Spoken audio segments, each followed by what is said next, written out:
Welcome.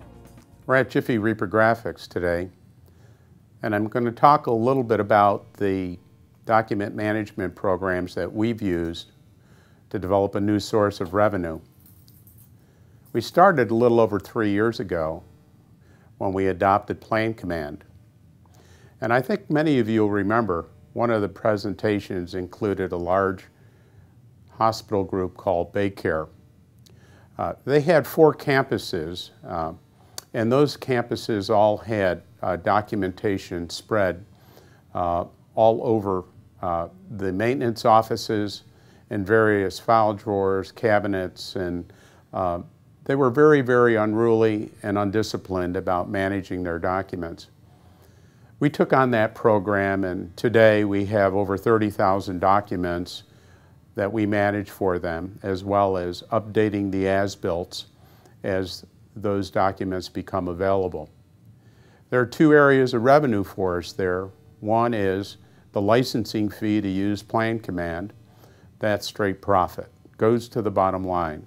The other is the ongoing services for scanning those documents, creating files for the 57 buildings that exist on those 4 campuses, and those become an ongoing source of revenue for us also. They've recontracted with us again in January for another 12 months, and I consider that to be one of the first and more successful of our document management programs. But I'm going to talk today a little bit about the small format area, and specifically about our involvement in legal graphics.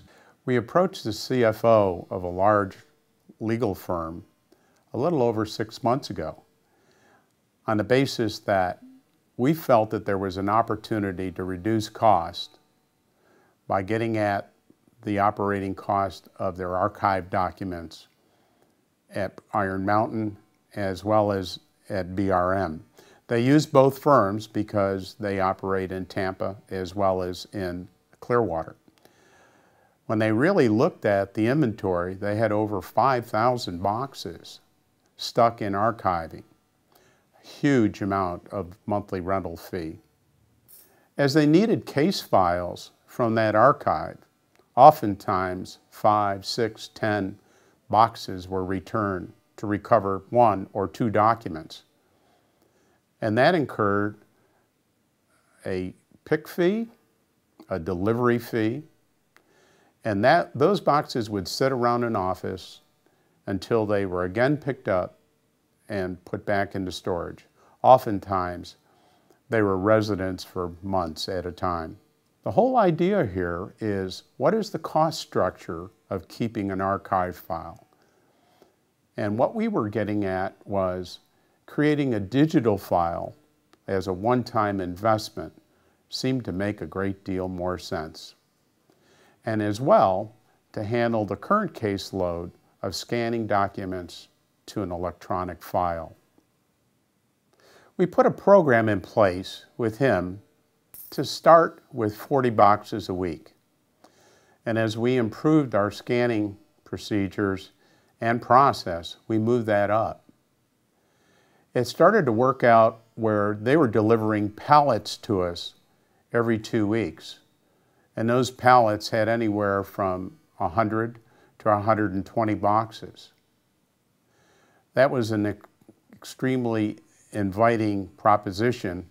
We knew that they had an inventory of over 1,000 boxes yet to scan.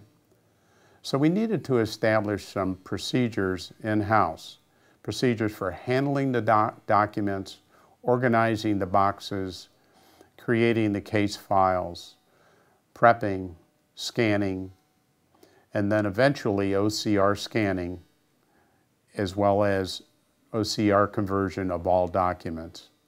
And that's what I'm going to pick up on today, is how we did that, what we did, and how it works, and then what is the after residual as a result of that program. As boxes come into our plant, delivered to us by our customers, we take those boxes and we process them with a form that's been prepared for the customer. This is attached to the box and has all of the basic information that's going to allow us to identify and inventory these files as we process them through the scanning process here in our plant. That will include information that lets us also, with the electronic document, process them to their finished state, which will be delivery back to the customer in electronic form. After documents are checked in, the boxes are inventoried, we move to the next stage in the process, which is preparing those documents for scanning. What we do is we then open up the boxes, and our two prepper associates will remove staples, clips, they'll take out Post-it notes, and they'll organize the documents in such a way that the scanners are going to be able to process them smoothly through our machinery. This has to be done in a very careful way. The documents need to be kept in the same order. All the file folders need to be marked, and they need to be subsequently then carried over into the electronic files, so that when a customer begins to look through their file documents, they're essentially going to be looking at the same thing they were looking at in the boxes, only in electronic format, which makes it much easier to find what they are looking for. The prepping, once that's complete, the boxes are then closed again and moved to the next stage of the operation, which is the actual physical scanning of the documents. Once the documents are ready for scanning, the physical scanning process begins to take place.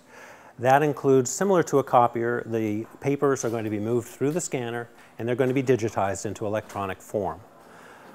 As that is done, those electronic documents are going to be moved to the file folders that we created, so that we are in essence creating the same folders and files that the customer gave to us in hard copy in their boxes. We will need to check the documents in order to make sure that they're readable, in order to make sure that we're going to have adequate quality so that they'll be able to find any information in the document that they're going to need going forward. They can do searches, they can essentially use the electronic functions of the scan in order to make their document management immensely easier and faster. Our final step here is uploading these documents from our servers to the Terra servers at the client location. And still there's an ongoing stream for document management, both for disaster recovery as well as interim files that need to be uploaded as they become available from current case documents. We see that as an opportunity for continued document management revenues.